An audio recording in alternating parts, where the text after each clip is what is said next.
ওমর ফারুকের কিছুই লাগলো না। সামনে চলতে চলতে হঠাৎ করে তিনি কানটা খাড়া করে রাখলেন, কান সোজা করে রাখলেন। তার কানের মধ্যে একটা গানের আওয়াজ তিনি শুনতে পেলেন। কোন মহিলা গুনগুন করে যেন গান গাচ্ছে, মহিলার কণ্ঠের গান। তিনি করলেন কি, সামনে চলতে চলতে হঠাৎ করে সোর্সটা পেয়ে গেলেন। একটা ঘর থেকে গানের আওয়াজ আসতেছে। গানের মূল ভাষা হলো একজন মহিলা একজন পুরুষকে পাওয়ার জন্য আবেগময়ী কিছু গান, বিরহের কিছু গান গাচ্ছে মহিলা। ওমরে ফারুক মনে মনে চিন্তা করলেন, এই জনপদে এইরকম গান তো কখনোই এলাও হবে না। কোন মহিলা তাহাজ্জুদের সময় এমনটা করছে? তিনি মনে মনে চিন্তা করলেন, অবশ্যই তাকে ধরতে হবে। দরজায় সে নক করলেন, কে গান গায়? এত বড় দুঃসাহস, তাহাজ্জুদের সময় তাহাজ্জুদ নামাজ না পড়ে, কোনো আওয়াজ নাই। ওমরে ফারুক রাদিয়াল্লাহু তাআলা আনহু দরজায় নক করলেন, দরজাও খোলে না। ওমরে ফারুক রাদিয়াল্লাহু আনহু কিতাবের মধ্যে আসছে, ঘরটা ছিল খেজুর পাতার বানানো বেড়ার ঘর। পিছন দিকে আসলেন, আস্তে করে বেড়াটা টান মারলেন, ভিতরে ঢুকে পড়লেন। ভিতরে ঢুকেই দেখেন সামনে প্রদীপ জ্বালানো, একজন মহিলার সামনে মাথায় কাপড় দিয়ে দাঁড়ায় আছে। ওমরে ফারুক বলছেন, মহিলা তুমি কি একটু চিন্তাশীল হও না? এই জনপদে তুমি কেন বিরহের গান তুমি গাচ্ছ? গান তো মানুষকে মুনাফিক বানায় দেয়। আল গিনা ইয়ামবুতুন নিফাকা ফিল কলবি। তুমি কেন এই সমস্ত বিরহের গানগুলো গাচ্ছ? কারণটা কি? এবার মহিলা ওমরে ফারুককে চিনতে না পেরে বলতেছে, যুবক আমি তোমাকে চিনি না, তবে আমি গান গেয়েছি, মারাত্মক ভুল করেছি। একটা ভুল আমার হয়ে গেছে, আমাকে মাফ করে দিও। তবে আমি করলাম একটা ভুল, কিন্তু তুমি করেছো একাধিক ভুল, 4-5টা ভুল তুমি করে ফেলেছো। কি কি ভুল বলো? নাম্বার 1 হলো তুমি জামার ঘরের মধ্যে ঢুকেছো, আমি তোমাকে পারমিশন দেই নাই। তুমি জামার ঘরের মধ্যে ঢুকেছো, সালামও তুমি দাও নাই। লা তাদখুলু বুয়ুতান গায়রা বুয়ুতিকুম হাত্তা তাস্তানিসু ওয়া তুসাল্লিমু আলা আহলিহা। সালাম দিলেন না, অনুমতিও নিলেন না। আপনি আমার ঘরে ঢুকবেন, দরজা দেন, ঢুকেন নাই। আপনি আমার বেড়া ভেঙেছেন, আমার ঘর নষ্ট হয়ে গেছে, বান্দার হক নষ্ট হয়ে গেছে। নাম্বার 4 হলো আপনি একজন পরপুরুষ, আমি একজন পরনারী। আপনি আমার পর্দার খেলাফ করে ফেললেন, আমার কথার পর্দা নষ্ট হয়ে গেল। আপনি এই যে 4টা ভুলটা করেছেন, এই 4টা ভুলের জন্য আমি আপনাকে ছাড়বো না, আমি আপনাকে মাফ করব না। ওমরে ফারুক বলছেন, তুমি কি করবা বলো? সঙ্গে সঙ্গে বলছেন, ওই মহিলা বলতেছে, শুধু সকালবেলা হবে সূর্যোদয় হওয়ার সঙ্গে সঙ্গে। তুমি কি জানো এই জনপদের শ্রেষ্ঠ খলিফা হচ্ছেন ওমরে ফারুক রাদিয়াল্লাহু তাআলা আনহু, এই পৃথিবীর শ্রেষ্ঠ ন্যায় বিচারক হচ্ছেন তিনি, তার কাছে চলে যাব। আমি তোমার বিরুদ্ধে মানহানির মামলা দায়ের করবো, আমি তোমাকে ছাড়বো না। এত বড় দোষ তুমি করেছো, আমি তোমাকে ছাড়বো নাকি? ওমরে ফারুক সামনে দাঁড়ায়া তার সামনে ওমরের কথা বলে। এবার ওমরে ফারুক বলছেন, ও মহিলা তুমি যে লোকটার নাম বলছো, তুমি তাকে চিনো নাকি? হ্যাঁ আমি তার নাম শুনেছি অনেক। এবার তিনি বললেন, আমার জানা মতো ওমরে ফারুক তো লোকটা খুব একটা ভালো না, জোতের লোক না। নিজের কথাকে নিজে ভালো বলা যায় নাকি? ভালো বলা যায় না। এই কথা শোনার সঙ্গে সঙ্গে মহিলা চরম খেপে গিয়ে বলছে, দোষ তো 4টা না, দোষ আরেকটা যোগ হলো। তুমি কার বিরুদ্ধে কথা বলো? আমার জানা মতে ওমরে ফারুকের মতো ভালো মানুষ এই দুনিয়াতে দ্বিতীয়টা আর এই দুনিয়াতে নাই। জোরে বলি আল্লাহু আকবার। ওমরে ফারুকের চোখে পানি চলে এলো, মাথা নিচু করে আল্লাহকে লক্ষ্য করে বলছেন, আল্লাহ এই মহিলা আমাকে ভালো বলে, আল্লাহ তুমি আমাকে ভালো বলে দাও। আল্লাহ তুমি এই মহিলার দোয়াটা তুমি আল্লাহ কবুল করে নাও। তারা সার্টিফিকেট নিয়েছেন প্রকাশ্যে না গোপনে গোপনে? আর এখন সার্টিফিকেট নাই, প্রকাশ্যে গোপনে না জোর কইরা। বলেন কি কইরা? জোর কইরা। প্রশংসা করতেই চায় না, জোর করে মুখ থেকে বের করায়, ঠিক কি না? নাম নিতেই হবে, প্রশংসা করতেই হবে, নচেত কি কথা কি বোঝা যায়?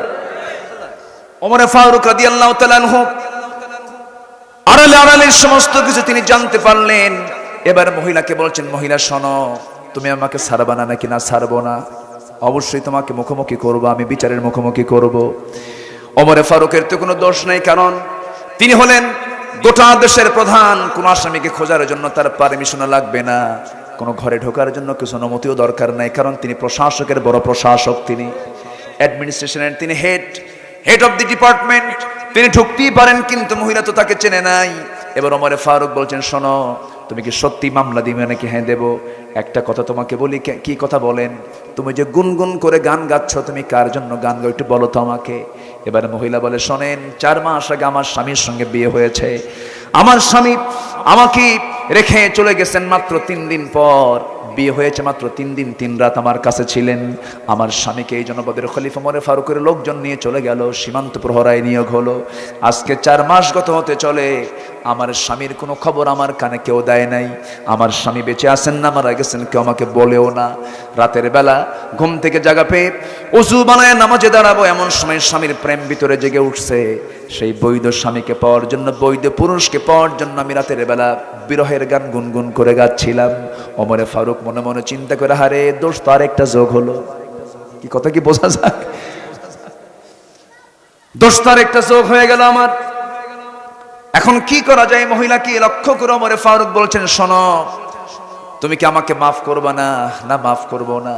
ওমর ফারুক বলছেন, শোনো, যে স্বামীর জন্য তুমি বিরহের গান গুনগুন করে গাইলা, যে স্বামীকে পাওয়ার জন্য তোমার আকুল আবেদন, সেই স্বামীকে আগামীকালকে যদি সকাল বেলায় সূর্যোদয়ের সঙ্গে সঙ্গে যদি হাজির করে দেয়, তুমি কি মামলা দিবা না? কি মহিলা মুচকে হাসে। মহিলা বলে, কালকে সকাল কেন, সারাদিন সন্ধ্যা পর্যন্ত টাইম দিলাম জান। মানে আইন ঘুরে গেছে, মামলা কি হয়েছে? ঘুরে গেছে।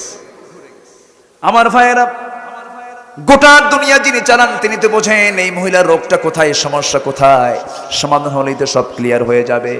ওমর ফারুক নিজের বাড়িতে চলে আসলেন, বউয়ের সামনে দাঁড়িয়ে বলছেন, আমার স্ত্রী, একজন স্ত্রী তার স্বামীকে ছাড়া কদিন পর্যন্ত ধৈর্য ধারণ করতে পারে? সর্বোচ্চ 3 মাস পর্যন্ত তার স্ত্রী তাকে বললেন, ওই আয়াতের নিরিখে, ওয়াল মুতাল্লাকাতু তারাব্বাসনা বিআনফুসিহিন্না সালাসাতা কুরু। 3 মাস পর্যন্ত ধৈর্যের একটা বাঁধ থেকে যায়। এদিকে হয়ে গেছে 4 মাস। করলেন কি, চিফ ইন কমান্ডারকে ডাক দিলেন। চিফ ইন কমান্ডারকে ডাক দিয়ে বললেন, শোনো, আজকের থেকে সকল সৈনিকের 3 মাস পর পর সাধারণ ছুটি ঘোষণা, তারা যেন পরিবারের হকটা আদায় করে। আর অমক বেড়ায় কমক নামে একজন ব্যক্তি আছে, তার ছুটি মঞ্জুর করে দাও, সে তার বইয়ের হকটা আদায় করুক। জোরে বলি আল্লাহু আকবার। এই যে সুন্দর একটা চরিত্র আমরা ফুটে তোলার চেষ্টা করেছি, শোনার চেষ্টা করেছি, এটার মূল কারণ হলো ওমরের ভিতরে 1 নম্বর গুণ কি ছিল বলেন? ঈমান ছিল। কি ছিল বলেন? ঈমান ছিল। ইন্নাল্লাযীনা আমানু, ঈমান যারা ঠিক মতো আনবি, ওয়াল্লাযীনা হাজারু, যারা হিজরত করবে, ত্যাগ স্বীকার করবে, স্যাক্রিফাইস যারা করবে, দ্বীনের জন্য মুহাজির হয়েছেন সাহাবীরা, তাদের জীবনে কত কষ্ট তারা করেছেন। হিজরতের দাম কে দিবেন? আসতে বলবেন না, কে দিবেন?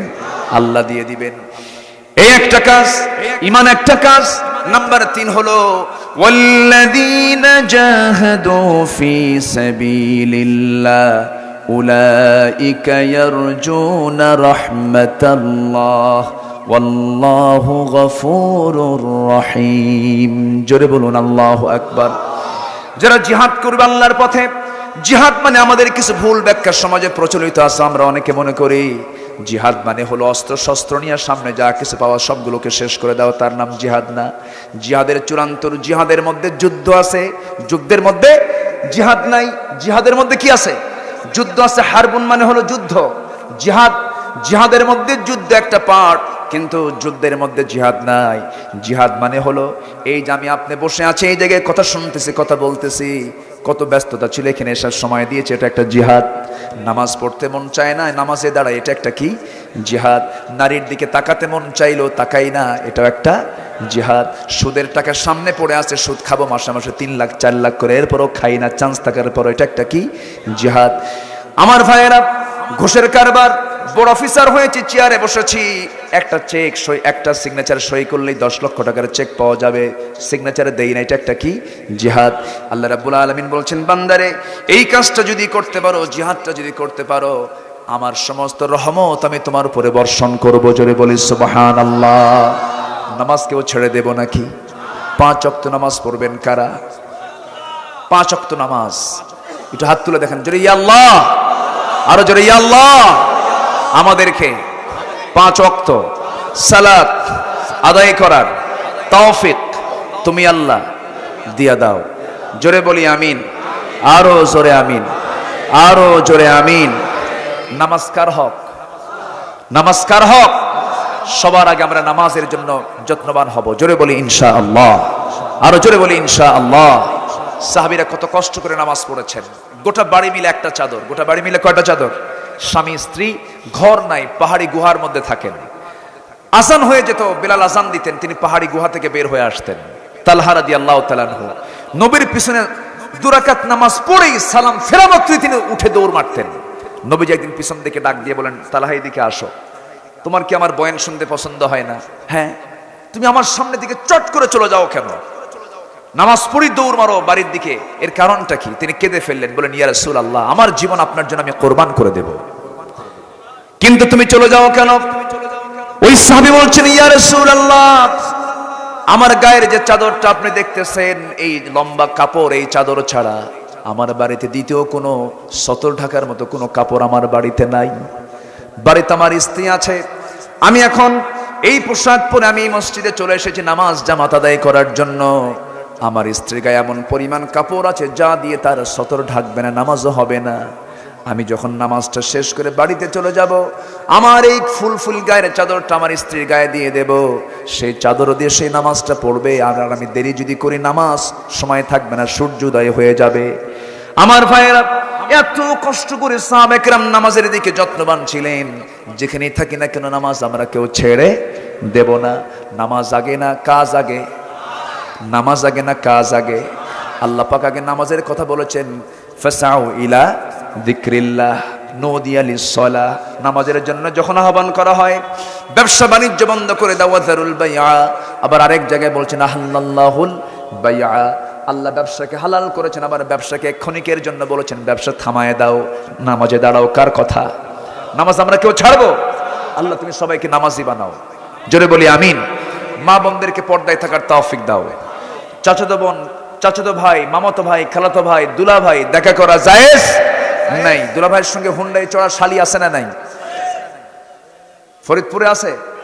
আছে, ফরিদপুরে আছে। দুলা ভাইয়ের সঙ্গে হুন্ডাই চড়া যাবে? আসতে কোন কেন যাবে? দুলা ভাইয়ের পিছনে শালি চড়ে, বাপ কি করে? বাপ কি করে? বাপ বলে সর। খবরদার, এই সমস্ত নিকটতম আত্মীয় স্বজনদের সঙ্গে পর্দা করার দরকার আছে না নাই?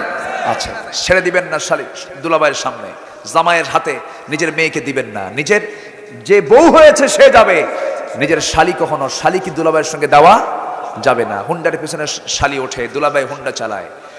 শালি মনে করে দুলাভাই আমার দুলাভাই বড় ভাই মানুষ, একটু দূরে দূরেই বসি, হুন্ডার মাঝখানে একটু গ্যাপ রাখে, ফাঁকা রাখে, যেন দুলাভাইয়ের গায়ের সঙ্গে আমার গা যেন না লাগে। কিন্তু দুলাভাই কম না, সামনে কিছু দূর যাওয়ার পর এমন একটা ব্রেক মারে, এক ব্রেকে গ্যাপ পূরণ করে।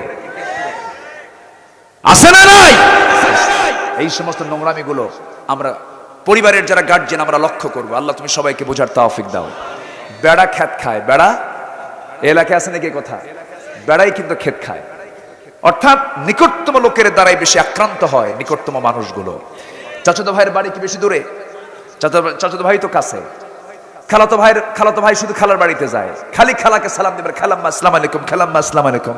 মানে খালাতো বোন একটা আছে। কি কথা কি বোঝা গেল? এগুলো গার্জিয়ানদেরকে বুঝতে হবে। আল্লাহ তুমি সবাইকে বোঝার তৌফিক দাও। জেনা মুক্ত সমাজ গড়বো আমরা, জোরে বলি ইনশাআল্লাহ। সমাজে জেনা থাকবে না বিয়ে থাকবে? বলেন, সমাজে জেনা থাকবে না বিয়ে থাকবে? যেখানে বিয়ে থাকবে সেখানে জেনা থাকতে পারে না। আল্লাহ পাক জেনাকে বন্ধ করার জন্য আল্লাহ বলছেন, তুই 2টা কর, 3টা কর, 4টা কর, তবুও তুই অকাম করিস না। ঠিক কিনা? হয়তো আমার ওয়াজ শুনে এখন মায়েরা মনে মনে চিন্তা করে, হুজুর শেষে এসে এরকম পেঁচ লাগাই দিয়ে গেলেন। আপনার স্বামী যে বিয়ে ছাড়া আরেকটা পেঁচ লাগায়, ঠিক কিনা? আপনার স্বামী যে বিয়ে ছাড়া আরেকটা পেঁচ লাগায়, যে আপনার স্বামীর ইমানই শেষ হয়ে গেল। অতএব ওই পেঁচ লাগানোর চাইতে আল্লাহর হুকুম মানাই ভালো, ঠিক কিনা? আমার দাদাদের সময় বিয়েটা একাধিক ছিল না? এই আজ থেকে 20-30 বছর আগে মোটামুটি অনেক ফ্যামিলিতেই একাধিক বিয়ের একটা রসম ছিল। এখন কিন্তু আর বিয়ে করে না। বউ একটা সাইনবোর্ড থিয়া বলে, তুই থাক, আমার 1000টা আছে। এরকম আছে না নাই? এই জন্য সমাজে রোগ কম না বেশি? রোগ বেশি। যেখানে পাপ বেশি সেখানে কি বেশি হবে? রোগ বেশি হবে। আল্লাহ তুমি বোঝার